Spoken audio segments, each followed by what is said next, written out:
Well, here we are, David, in the relative splendour of Slane. Yeah. It is quite nice here, isn't it? It's absolutely beautiful. Now, I do know that Mick Jagger told you quite a lot about here. He seemed to think that the Stones had a great time here. Oh, he loved it. He thought it was the most beautiful place to play. So looking out from the stage, it was the most attractive looking sight that he'd ever worked They also on. tell me that you went up and down the Boyne earlier on today. Is that Yeah, true? we had just a little boat ride up and down, yeah. Nice. very Waving nice. to the people with no tickets. That's cold. Oh, well, yeah. Listen, it's been a long time since you've been here, because you came to Ireland for a pop programme called Like Now, a long time ago. 69, was it? 60? That's right, for Bill Keating, who's very pleased to be producing this programme as well. Yeah, and apparently they lost the tapes or something. Oh, have they? Well, they got wiped. Yeah, because I was trying to get hold of them. Oh, for nostalgia reasons? Yeah, just to pick up some of those things, but they've all gone. How come it took you so long to get back to us here? You know, I really don't know. I wanted to come on the Serious Moonlight tour, but that thing moved in such a mysterious way. I mean, we planned on doing a much smaller tour on Serious Moonlight, but it grew out of all proportion.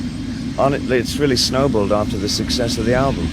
And suddenly I was flying, and the tour just got most peculiar, because we'd fly from London off to Paris, then down to Germany and back to France, and it was very spotty in that way.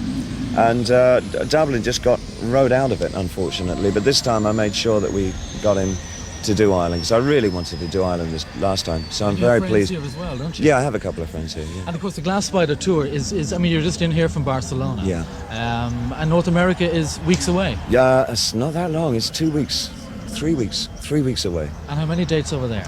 Oh, Lord. It's a full 2 months, so I guess it must be something like 50 over there. And then when we finish that, I'm going to go through to Russia. That's the next one.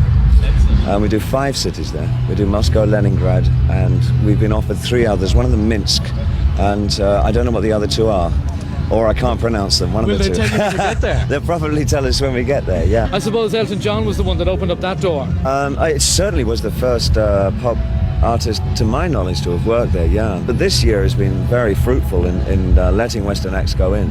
At the moment, there's Bill Graham's just taken a bunch of sort of 60s artists over. He took over Santana, and who else was it there?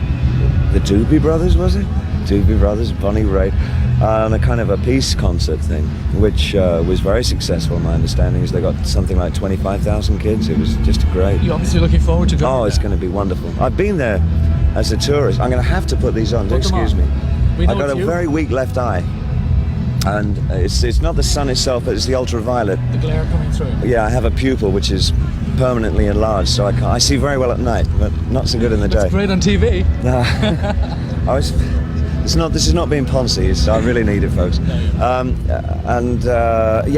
went to Russia about 4 or 5 times, and twice I've taken the Trans-Siberian Express over. So I've really been into the heartland. You went Russia. as a tourist, just to see what it was like as a tourist. yourself. Yeah, and I adore the people over there. I had a wonderful time.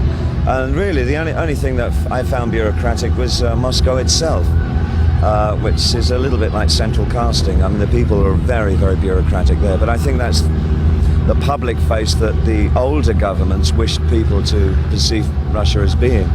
But things are changing under Gorbachev quite radically. I don't know how much he's got the Politburo behind him. I think one hears different stories, but I think he's trying to accelerate change as much as he can in the short time that I feel he might have in power. Of course, you are a follower of politics. Not politics so much, but social change, which of course incorporates politics. But I think it's the most reassuring thing to have happened in ages to have Gorbachev step in and try and bring in this new guard. I think that's most encouraging. And if the Americans can see that that is a good thing, then maybe things could work out a lot better.